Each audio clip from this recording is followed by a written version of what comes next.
Bonjour à tous. Depuis plus d'un siècle, le vélo s'est ancré durablement dans notre quotidien. Moyen de transport, objet d'évasion ou instrument sportif, la bicyclette connaît des usages qui nous éclairent sur la société française. Selon les époques, le vélo a connu des fonctions différentes. Alors observons comment cet objet banal s'est progressivement installé dans notre société et en quoi il constitue un miroir des pratiques sociales et culturelles de la France.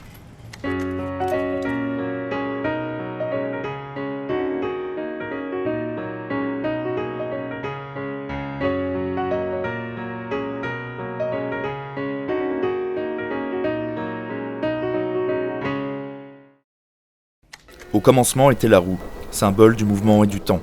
Combinée aux chevaux, elle facilita l'agriculture et les déplacements, favorisa les communications.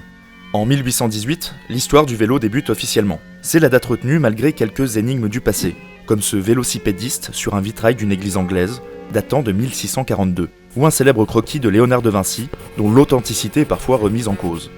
Il n'empêche que c'est en 1818 qu'un baron allemand, Karl Dray, dépose un brevet pour un engin possédant 2 roues et un guidon. Il le nomme vélocipède, mot couplant véloce, signifiant rapide, et pède, signifiant pied. Il parcourt 14 km en 1 heure en poussant avec ses pieds. Sa draisienne, toute en bois, est présentée à Paris et séduit les dandys. Un événement va donner un petit coup de pouce à son invention. Une éruption volcanique en Indonésie va recouvrir la planète de cendres.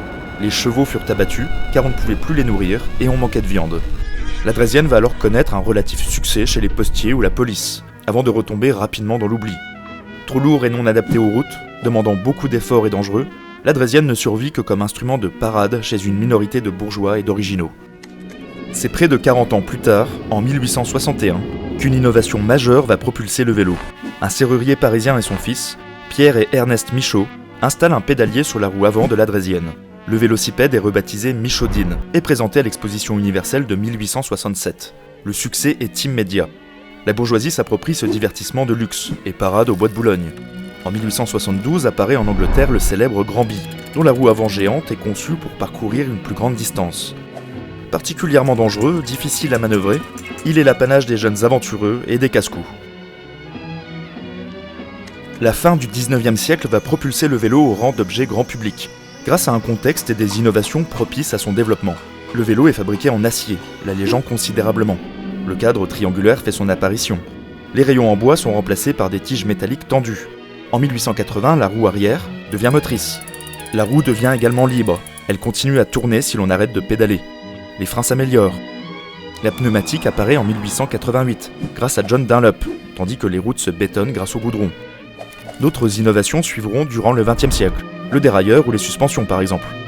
Le vélo trouve sa forme classique, finalement assez peu éloignée de nos vélos modernes, à partir de 1890, et va alors se lancer à la conquête d'une société en pleine mutation. Très rapidement, la bicyclette va connaître des usages fondateurs pour l'avenir, autour de passionnés. En 1865, Paris est relié à Avignon, annonçant le développement du cyclotourisme, et la création du futur Touring Club de France en 1890, dont l'objectif est de développer le tourisme par tous les moyens, et notamment par la bicyclette. Les élites, les mondains, les rentiers s'approprient cette innovation, signe de distinction sociale et d'élégance. La première course cycliste, entre les Champs-Élysées et Versailles, a lieu en 1867. Des revues spécialisées apparaissent. La première, le Vélocipède illustré, date de 1869, et témoigne des liens existants entre les constructeurs et la presse, leurs intérêts communs étant évidemment économiques. La presse relaiera par la suite les événements cyclistes, participant grandement à son essor. Les villes thermales et balnéaires proposent déjà des locations de vélos. À partir de 1889, la mode de la reine bicyclette est lancée. La production va alors passer dans une dimension industrielle. Augmentation de la demande et baisse des coûts de production. Les grandes usines apparaissent à Paris, Saint-Étienne, Montbéliard, mais également dans tous les pays européens et aux États-Unis. À la même époque, en 1895, le grand Satan apparaît, l'automobile. La classe supérieure se rue sur ce nouveau moyen de transport, rapide et ne demandant aucun effort. Le vélo devient l'objet de l'ouvrier, du pauvre, du jeune. Mais aspect moins connu, la bicyclette va également devenir un instrument d'émancipation pour les femmes. En 1894, la militante américaine du droit des femmes, Susan B. Anthony, affirme « La bicyclette a fait plus pour l'émancipation des femmes que n'importe quelle chose au monde. » À ses débuts, le vélo était accessoire de mode, signe d'élégance et de distinction. Mais problème, Les robes sont longues, les corsets serrés, le pédalage difficile. Les jupes sont raccourcies, les bloomers sont développés. Deux circulaires, en 1892 et 1909, vont autoriser le port du pantalon pour les femmes, seulement si elles tiennent par la main un guidon de bicyclette. Évidemment, la vieille société conservatrice ne voit pas d'un bon œil cette nouvelle liberté. Les arguments avancés pour interdire cette pratique vont être délirants. Pratiquer une activité sportive peut être préjudiciable pour la santé, évoquant même une machine à stérilité. Pour d'autres, c'est une machine à plaisir. Vu la position de la selle, le vélo pourrait conduire à des excès de volupté. Surtout, la bicyclette offre une nouvelle liberté de circulation pour les femmes, permettant de s'échapper des villes et de la surveillance des hommes. De manière générale, en France, l'essor du vélocipède se développe avec le modèle républicain. Le droit de vote, la liberté syndicale, mais surtout la liberté d'association, essentielle à la constitution de sociétés sportives, s'accommodent très bien de l'esprit de cet objet pratique, offrant autonomie et indépendance. La seconde révolution industrielle voit également le développement de la publicité et la volonté de tout à chacun d'acquérir un objet moderne. En imitant la bourgeoisie du siècle précédent, les milieux populaires conquièrent un espace initialement inaccessible. Le premier Tour de France en 1903 devient rapidement une grande fête populaire du vélo et du progrès, gratuite, mettant la France entière sur le pas de la porte. Le vélo devient le moyen de transport de l'ouvrier, du curé, du postier. Il abolit les distances courtes, refaçonne l'espace. L'ouvrier devient proche de la campagne, le paysan proche de la ville. Durant tout le siècle, et aujourd'hui encore, le vélo s'ancre également dans certaines pratiques familiales. Il est le cadeau de la sortie de l'enfance, du certificat, de la première paye.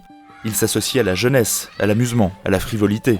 Il devient en 1936 le symbole des congés payés, les routes se couvrant de tandems et de vélos, construisant le mythe du Front populaire et d'une époque bénie.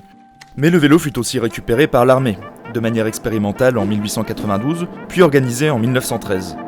Lorsque l'Europe déraille en 1914, l'infanterie cycliste française compte environ 400 hommes. Quasiment tous les belligérants disposent d'un bataillon cycliste, surtout durant la guerre de mouvement. Le vélo se prête bien aux missions de reconnaissance, de renseignement ou pour les soins médicaux. Son utilisation reste assez limitée dans les différentes guerres. Mais par exemple en 1937, lors de l'invasion de la Chine, les Japonais vont utiliser près de 50 000 vélos pour surprendre leur adversaire.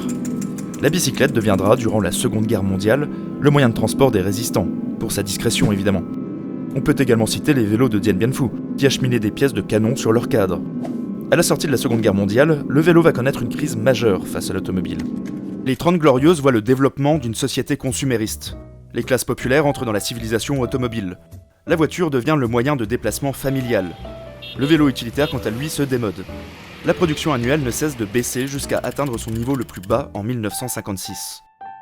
Mais à partir des années 70, la bicyclette entre dans une phase de renouveau. Elle devient l'un des principaux symboles du mouvement écologique.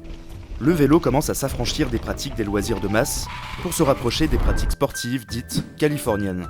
Le vélo tout-terrain apparaît et ouvre de nouveaux espaces, comme le BMX quelques années plus tard. À cette époque, le vélo est submergé par la voiture. Difficile de se frayer un chemin en ville, et les pouvoirs publics regardent les cyclistes d'un air plutôt amusé.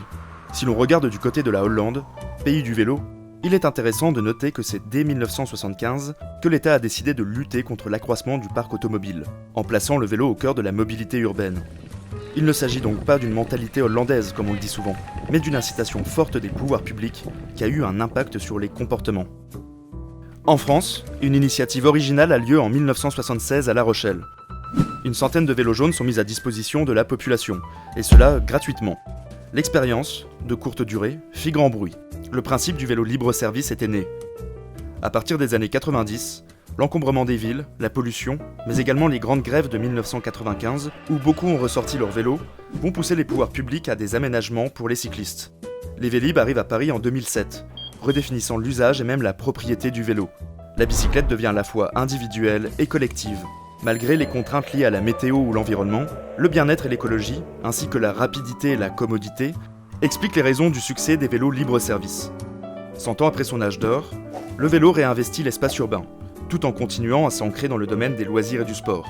Ces nouvelles pratiques sociales prouvent que le vélo est dans une phase de renouveau, par une concordance entre un changement de mentalité et une prise de conscience des pouvoirs publics. Au final, on peut observer qu'en un siècle, les usages de la reine bicyclette ont constamment évolué.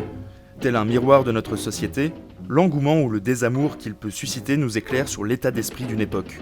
Nul doute que le vélo au XXIe siècle sera central dans les aménagements urbains et la politique de la ville. Voilà, j'espère que cette vidéo beaucoup plus légère que les précédentes vous a plu. Si c'est le cas, n'hésitez pas à cliquer sur le petit pouce qui va vers le haut et à partager massivement, ça me ferait extrêmement plaisir. Un grand merci aux tipeurs également. Vous pouvez me soutenir en cliquant sur le petit icône qui est juste là aussi. Encore un grand merci d'avoir visionné et à bientôt pour un nouvel épisode.